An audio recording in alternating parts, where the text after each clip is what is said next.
If your windows need extension jambs and casing, there's a few ways you can go about doing this, but I'm going to show you how I did these. Since I have so many, I'm going to mass produce them, build them in the shop, and then bring them in here and install them. I started by measuring all my jambs, making sure I got all my math right before I start ripping stuff. And started with my jamb material. It's a 1x primed pine, ripped on the table saw to the proper width. And then I can go about cutting the lengths. Like I said, I got 6 windows, so I got a lot of pieces to cut. Just keeping in mind that my tops and bottoms are going to overlap the sides. So my sides have to be 1.5 inches shorter. So like I said, just, triple check your math before you go hacking everything up.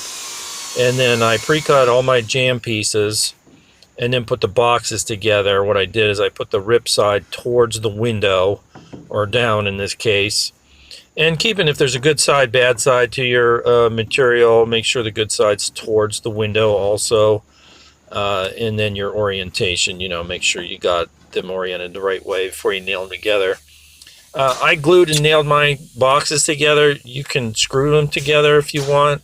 Nails and glue are plenty for this.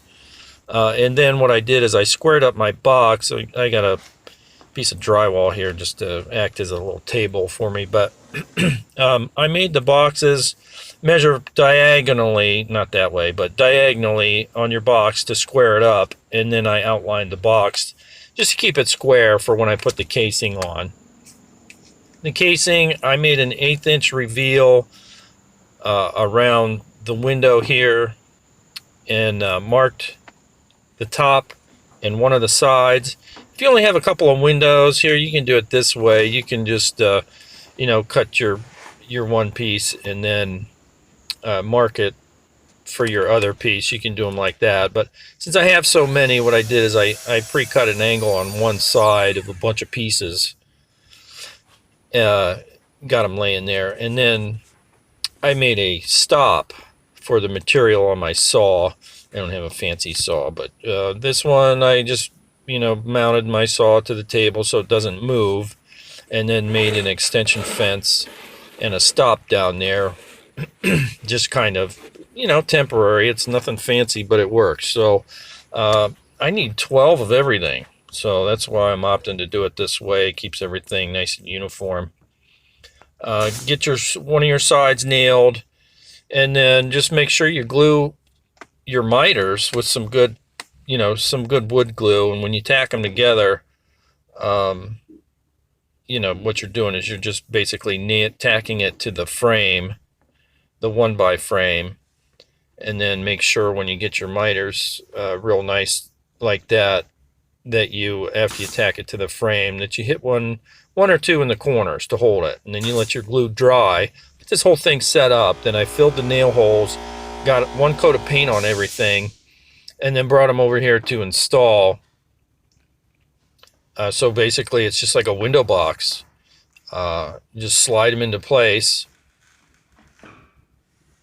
like that. Miters are all real nice. Make this easy. Make sure your insulation's all tucked in. I noticed there's little chunks sitting there, but I did remove that before I caulked the window. But yeah, and there you can see you push it in tight to the window, and then just nail off the casing like you would normally if you were doing it one piece at a time. It just really speeds things along, keeps the miters nice, keeps the tops and bottoms lined up.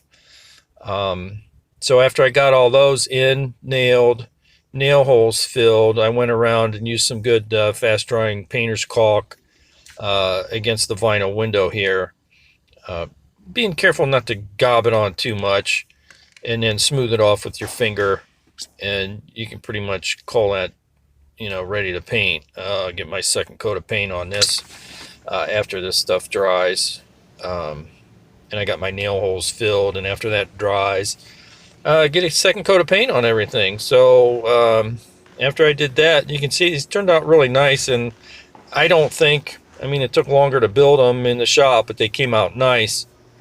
I think it took me an hour, maybe an hour and a half to put these in at the most, and it turned out super nice. So yeah, if you got a project like this, where you have a bunch of windows, it might be advantageous to pre-build those things on the side and then bring them in and install them. So there you go. Hope that helps.